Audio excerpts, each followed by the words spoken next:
This is Joe Pugh for IFLTV. We're here in Glasgow. We just had the final press conference for Josh Taylor versus Inoue-Ball live at the Hydro this Saturday night on the Zone. Dev, host of the press conference today, and just all-round the Zone Queensbury extraordinaire now, really, aren't you? It's good to see you, Joe. I don't know why you give me this kind of warm feeling. I kind of find myself smirking just when you're delivering questions and stuff. So good to see you.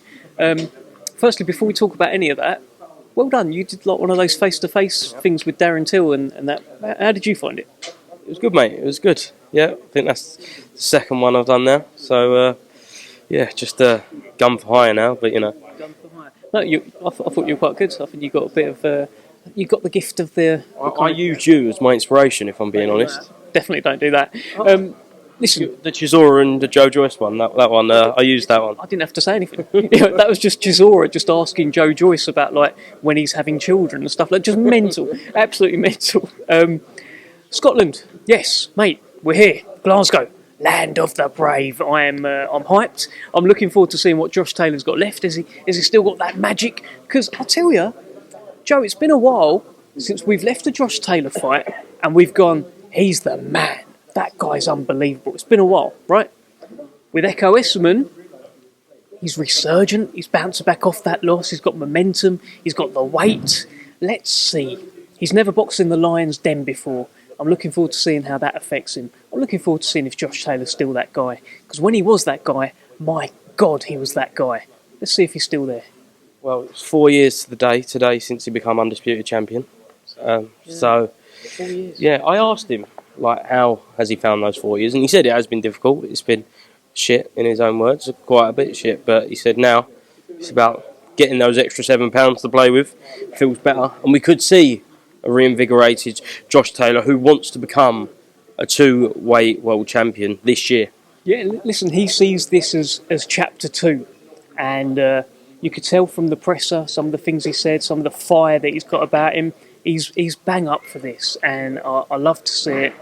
It seems like he's been, he's had a good camp, and all the noises that I've heard are very positive. So great, he's a legend. He's an absolute legend. They love him here, and rightly so. Like it's in terms of the Scottish boxing legends, it goes Ken Buchanan, then it goes Josh Taylor. Now, if Josh Taylor goes on a run at welterweight and picks up belts here, that conversation becomes very, very interesting. He'll never say, I've done more than Ken Buchanan, even if he goes on to do more. He'll never say that, too much respect. But he's right in there, right in that conversation. And, yeah, if this is chapter 2, then, let's all get on board and enjoy it. But Inoue-Ball will be looking to ensure it's the final chapter of Josh Taylor's career. We'll find out. Moses Itauma, I know you have a good rapport with Moses and Francis Warren. To your understanding, just how difficult is it to find opponents for Moses?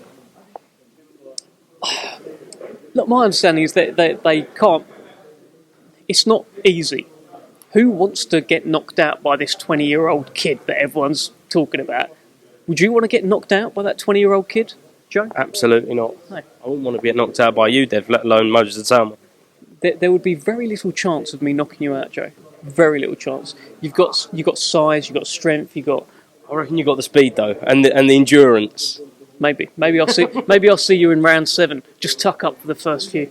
Yeah, Moses, difficult to match from everything I've heard, but he's going to be future undisputed world champion. I think everyone in boxing just sort of agrees. They've almost given him those titles without him fighting for them yet. That is the level of belief that everyone has around Moses Itauma.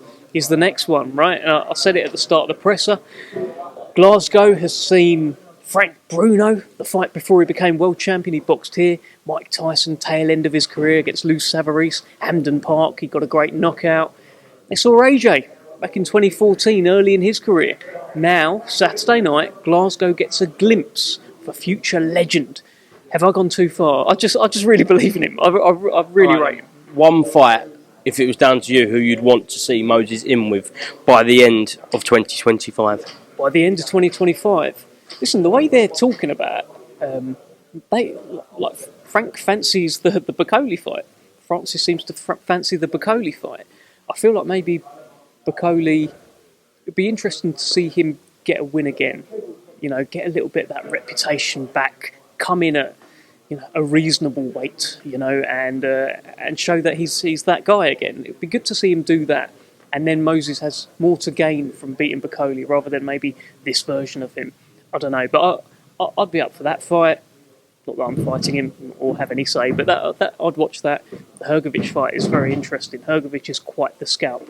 Hrgović ain't some guy who's in this terrible run of form and ready to be pushed to the side. Hrgović has still got that spirit, and he talked about at the post-fight presser with Joe Joyce. I think he was asked about Moses, and he said something about him being a little kid. The presser between them two would actually go off. I can tell right now, just from the things that he's said about Moses. Moses wouldn't have it, so I'd be quite keen to see that.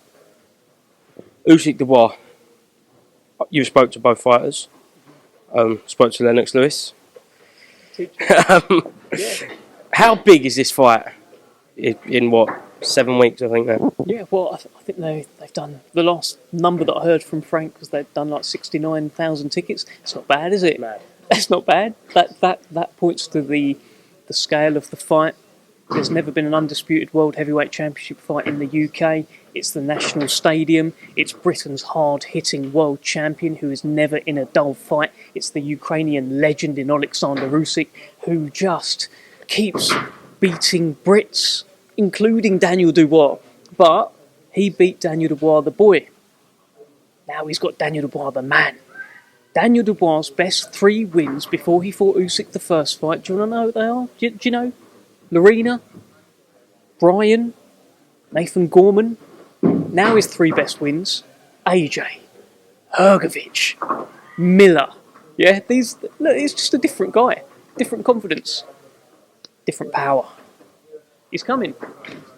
Were you surprised, because I know you just told me this off camera, that Tyson Fury called you up and said he's coming back in October? Shut up. Oh, you know, that's a very well framed question. I saw the who's it? Idris Virgo put out the fake Tyson Fury message. I wonder how many more people are going to do this now. Like if AJ just puts up a fake message from Tyson saying when are we fighting? Don't know. AI is mad these days, isn't it? But I have no idea what's happening with Tyson Fury. I said to Eamon Khan earlier, my notifications are switched on. Joe, your notifications are switched on. You're waiting, aren't you? Is he going to do it? We don't know. We are surely too smart to try and second guess Tyson Fury. I'm not going to try and second guess Tyson Fury. Are you, Joe? Absolutely not. Shouldn't have to. So let's see what happens. I'd love to see him back. He's probably my favourite fighter ever. I think he's a legend, and we could do with some legends in boxing. So it'd be good to see him back if he wants. Last thing, 3 fights this year that haven't been announced yet that you want to see. 3 fights this year that haven't been announced yet.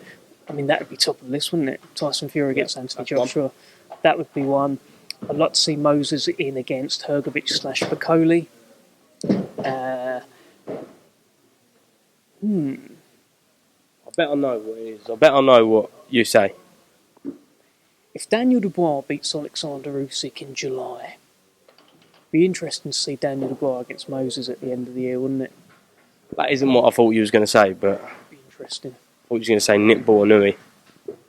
Nick Ball, that's just like work for Nick Ball, though, isn't it? It's just like, it's not even like, no one cares. Everyone just knows Nick Ball's going to knock out Inoue. Duh. But no, I don't. Look, yeah, obviously, I'd love to see that. I think Inoue started talking about he's going to retire in a couple of fights. Is that right? Retire in 2027. So I think it's dawning on him how dangerous this Nick Ball fight's going to be that he's started talking about retirement. It's a whole different ball game at featherweight, mate.